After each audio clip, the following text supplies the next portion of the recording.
ఒక నగరంపై బాంబులు పడితే మంటలు వస్తాయి. కానీ టెహ్రాన్లో బాంబులు పడిన తర్వాత ఈ నగరం కంప్లీట్గా ఒక నల్లని మేఘాలు, నల్లని వర్షం అయితే పడింది ఈ కంప్లీట్గా టెహ్రాన్ నగరంపై.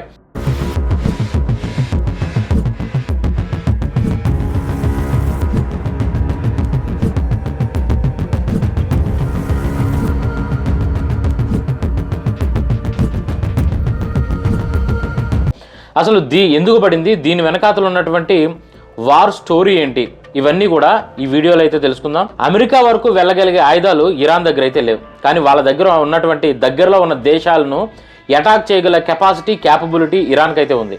అంటే దగ్గరగా ఉన్న దేశాల మీద ప్రెజర్ పెడితే, అంటే వీళ్ళ తాలూకా ఉద్దేశం ఏంటంటే దెబ్బ ఇక్కడ కొడితే అమెరికాలో వినపడాలనే కాన్సెప్ట్లో ఉన్నారు ఇరాన్ వాళ్ళందరూ. అందుకే దగ్గరలో ఉన్నటువంటి దేశాల మీద ఒత్తిడి పెంచడానికి అక్కడ ఉన్నటువంటి డీసాలినేషన్ ప్లాంట్స్ మీద అయితే దాడి చేసే అవకాశం ఉంది అని చెప్పేసి ఇరాన్ వాళ్ళు ముందే చెప్పడం జరిగింది. ఎందుకంటే డీసాలినేషన్ ప్లాంట్స్ మీద కానీ అటాక్ జరిగినట్టయితే ఏమవుతుంది, ఈ మిడిల్ ఈస్ట్లో కంప్లీట్గా డీసాలినేషన్ ప్లాంట్స్ ద్వారానే త్రాగునీరు అనేది ఎక్కువగా సప్లై జరుగుతుంది. ఇక్కడ ఇప్పుడు ఇలా జరగడం వల్ల తాగునీరు కొరత అనేది ఏర్పడుతుంది. ఒక్కసారి ఆలోచించండి ఈ పరిస్థితి ఎంత ప్రమాదకరంగా ఉండబోతుందో. ఎందుకంటే ఒక్కసారి మీరు ఆలోచించండి, నీరు లేకపోతే అక్కడ ఉన్న దేశాలు ఏం చేస్తాయి?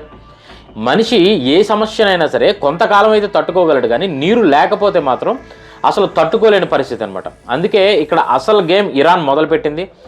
ఈ తాగునీటి మీద దాడి చేయడం మొదలవుతుందని చెప్పేసి ఇరాన్ ముందుగానే వార్న్ చేసింది. మా మీద అటాక్ చేసినట్టయితే మేము కూడా మీ మీద అటాక్ చేస్తాం, మేమైతే సహించబోము, మీరు అటాక్ చేసేంత వరకు కూడా మా వలన మీకు ఏ ప్రమాదం లేదు అని. సో కానీ ఇదంతా కూడా ఇంత త్వరగా జరుగుతుందని ఎవరూ ఊహించలేదు. ఇప్పుడు బహ్రెయిన్లో ఉన్నటువంటి డీసాలినేషన్ ప్లాంట్స్ ఏవైతే ఉన్నాయో వాటి మీద ఇరాన్ అయితే దాడి చేసింది. ఇక్కడే అసలు ట్విస్ట్ ఉంది. ఒకేసారి Kuwait, Bahrain, Saudi, UAE and అన్ని ఎమిరేట్స్ దేశాల పైన కూడా ఇరాన్ ఒకేసారిగా అయితే దాడి చేసింది. అందులో అబుదాబి, దుబాయ్, షార్జా అన్ని ప్రాంతాలపైన కూడా ఇరాన్ అయితే దాడి చేయడం జరిగింది. ఇన్ని దేశాలపై ఎందుకు దాడి చేసింది ఇరాన్ అంటే దీనికి ప్రధాన కారణం ట్రంప్ ఇచ్చినటువంటి బిల్డప్.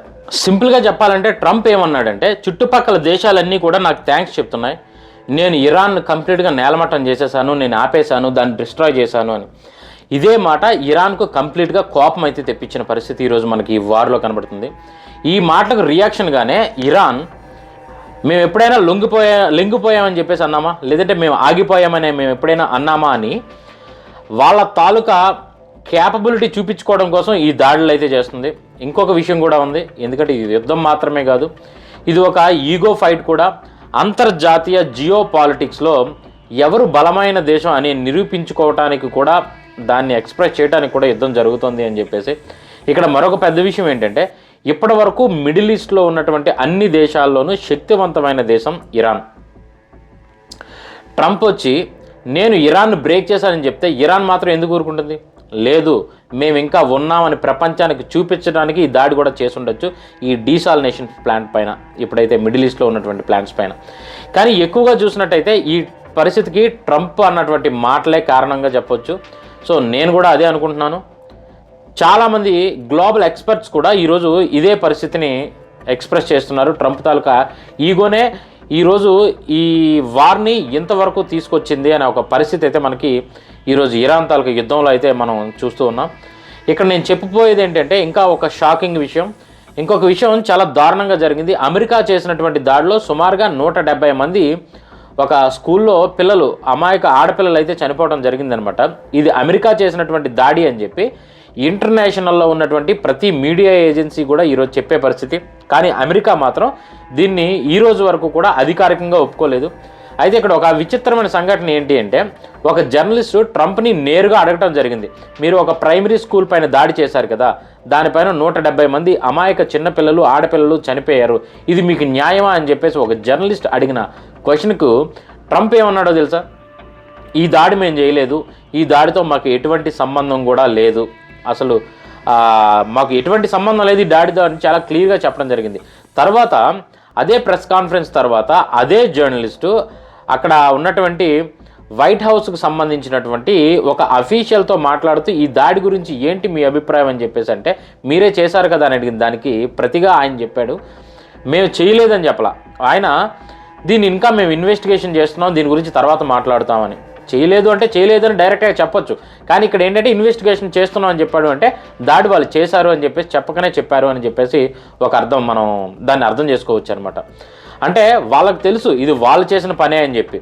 ట్రంప్ మాత్రం అక్కడికక్కడే ఇంత దారుణమైనటువంటి ఒక పెద్ద అబద్ధం చాలా నమ్మకంగా మీడియా సాక్షిగా చెప్పినటువంటి పరిస్థితి. ప్రపంచం మొత్తాన్ని కూడా ఈ పరిస్థితి చాలా షాక్గా గురి చేసింది. ఈరోజు న్యూస్ ఛానల్లో చూసినట్టయితే 2 వీడియోలు కూడా ప్లే అయ్యే పరిస్థితి. సో ఇంతమంది పిల్లలు చనిపోయినా మాకు తెలీదు, మేము చేయలేదు అని చెప్పేసి అంటున్నారు. సో ఇక్కడ ఉన్నటువంటి ఇంకొక ప్రశ్న ఏమిటంటే, వీళ్ళు చేయలేదు అని కాసేపు ట్రంప్ చెప్పిన మాటనే నిజం అనుకుందాం.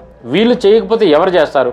ట్రంప్ ఏమంటున్నాడంటే ఈ దాడిని ఇరాక్ తన దేశం పైన తన పిల్లల పైన తనే చేసుకుంది. తను చేసుకోవాల్సిన పరిస్థితి ఏంటి అంటే ఒక అంతర్జాతీయ మీడియా పరంగా ఒక సింపతి పొందటానికి ఇరాన్ తన పిల్లలను తనే చంపుకుంది.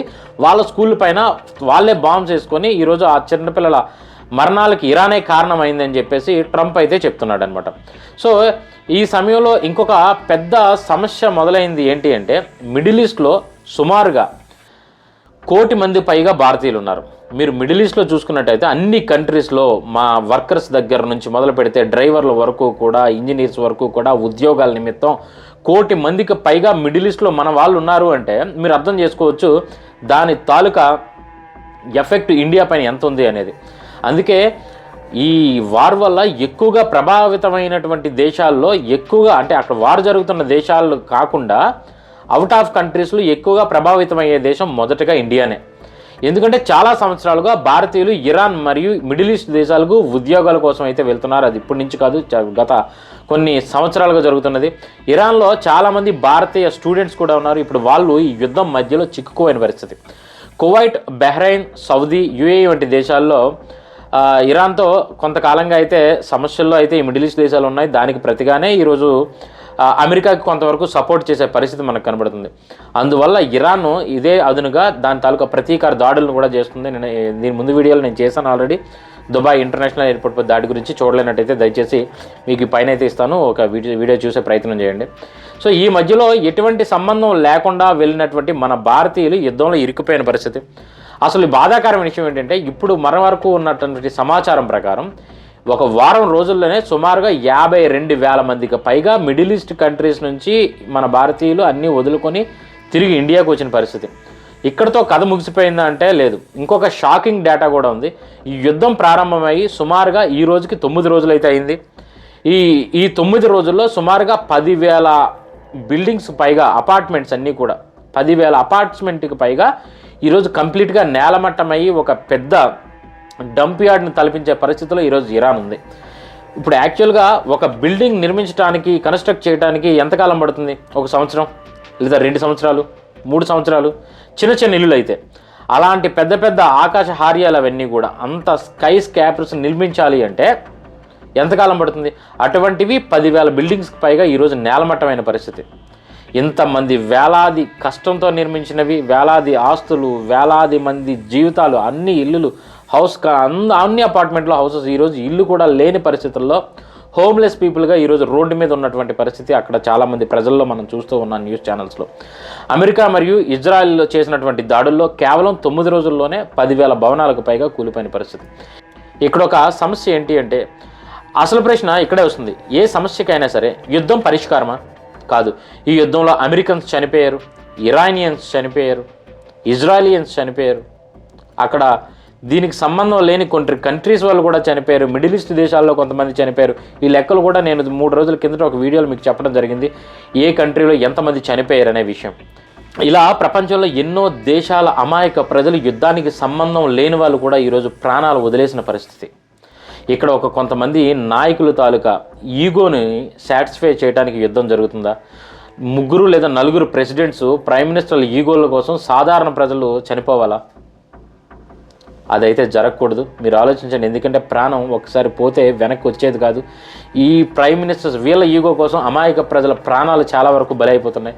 అందుకే ఇప్పుడు అమెరికాలో కూడా చాలామంది ప్రజలు నిరసనలు చేసే పరిస్థితి వైట్ హౌస్ ముందు అయితే ఇప్పుడు మీరు చూసినట్టయితే వైట్ హౌస్ కంప్లీట్గా ప్రొటెస్టులతో నిండిపోయిందనమాట. వాళ్ళు ఏమంటున్నారు, అమెరికన్ పీపుల్ కూడా, అమెరికన్ సిటిజన్స్ కూడా ఏమంటున్నారంటే ఈ యుద్ధంతో మాకు ఎటువంటి సంబంధం కూడా లేదు, ఇలా ఇజ్రాయెల్ లేదా ఇరాన్ మధ్య సమస్య ఇదంతా కూడా, ఇందులో అమెరికా ఎందుకు ఇన్వాల్వ్ అయిందో కూడా మాకు అర్థం కావట్లేదు. సో దీనికోసం జరుగుతున్నటువంటి ఈ పోరులో అమెరికా సైనికులు అవ్వచ్చు, నార్మల్ పీపుల్ అవ్వచ్చు, ఎందుకోసం చనిపోయేవాళ్ళని చెప్పేసి ఈరోజు వైట్ హౌస్ ముందు ట్రంప్ని ప్రొటెస్ట్ చేస్తూ అడిగే పరిస్థితి మనకి ఈరోజు అమెరికాలో అయితే కనబడుతుంది. ఇప్పుడు మరొక విషయం ఏంటంటే రష్యా కూడా ఇరాన్కి అయితే మద్దతు ఇవ్వడం ప్రారంభించింది. అలాగే మనం పాత వీడియోలో చెప్పుకున్నాం, చైనా కూడా ఇరాన్కి మద్దతుగా నిలబడింది. అంటే ఈ యుద్ధంలో కొన్ని దేశాలు ఈరోజు నిన్నటి వరకు ఇరాన్ ఒంటరిది అనుకున్న పరిస్థితి నుండి కొన్ని దేశాలు ఏడవడం అయితే ప్రారంభమయ్యాయి. సో ఇలా ఏడవుతూ పోతూ ఉంటే ప్రపంచంలో అన్ని దేశాలు కూడా 2 వర్గాలుగా విడిపోయి కొట్టుకునే పరిస్థితి, అంటే యుద్ధం కూడా పెద్దదయ్యే అవకాశం ఉంది. ఇక్కడ చాలా విషయాలు కూడా డీటెయిల్డ్గా మాట్లాడాలి. మిడిల్ ఈస్ట్లో ఏం జరుగుతుందనే విషయం కూడా మీరు రోజు తెలుసుకోవాలి. ఎందుకంటే అక్కడ సుమారుగా 1 కోటి మంది మన భారతీయులు, మన అన్నదమ్ములు, మన అక్క చెల్లెలు ఆ రోజు అక్కడ ఉన్న పరిస్థితి. వాళ్ళ కుటుంబాలు ఇండియాలోనే ఉన్నాయి. అంటే ఒక పర్సన్ ఎఫెక్ట్ అయ్యంటే వాళ్ళ ద్వారా ఒక 10 కుటుంబాలు ఇండియాలో ఎఫెక్ట్ అయ్యే పరిస్థితి. అంటే 1 కోటి మంది భారతీయులు అక్కడ ఎఫెక్ట్ అవుతున్నారంటే 10 కోట్ల మంది కుటుంబాలు, 10 కోట్ల మంది ఇండైరెక్ట్గా ఇండియాలో ఎఫెక్ట్ అవుతున్నారని మనం అనుకోవచ్చు. అందుకే అక్కడ ఏం జరుగుతుందన్న విషయం తెలుసుకోవాలంటే మా ఛానల్ని సబ్స్క్రైబ్ చేసుకొని వైరో ట్రెండ్ ఫ్యామిలీలో మెంబర్గా అయితే జాయిన్ కండి. ఇప్పుడు నేను చేసే ప్రతి వీడియో కూడా పోస్ట్ రూపంలో, న్యూస్ ఫీడ్ రూపంలో మీ వరకు కూడా యూట్యూబ్ ద్వారా రావడం జరుగుతుంది. మా ఛానల్ సబ్స్క్రైబ్ చేసుకున్నట్టయితే. సో నేను ఇలాగే ప్రతిరోజు ప్రతి 24 గంటలకు ఒకసారి అక్కడ ఉన్నటువంటి అప్డేట్స్తో మీకు ఒక వీడియో చేసి మీ ముందుకైతే రావడానికి ప్రయత్నిస్తున్నాను. సో సబ్స్క్రైబ్ చేసుకోలేనట్టయితే దయచేసి సబ్స్క్రైబ్ చేసుకోండి. పెట్టిన ప్రతి వీడియో మీ వరకు ముందుగానే రావాలి అంటే దయచేసి కింద ఉన్నటువంటి బెల్ ఐకాన్ని ప్రెస్ చేసి పెట్టండి. రేపు మరికొంత అప్డేట్స్తో మీ ముందుకైతే వస్తాను. అంతవరకు సెలవు. This is Satish. జై హింద్.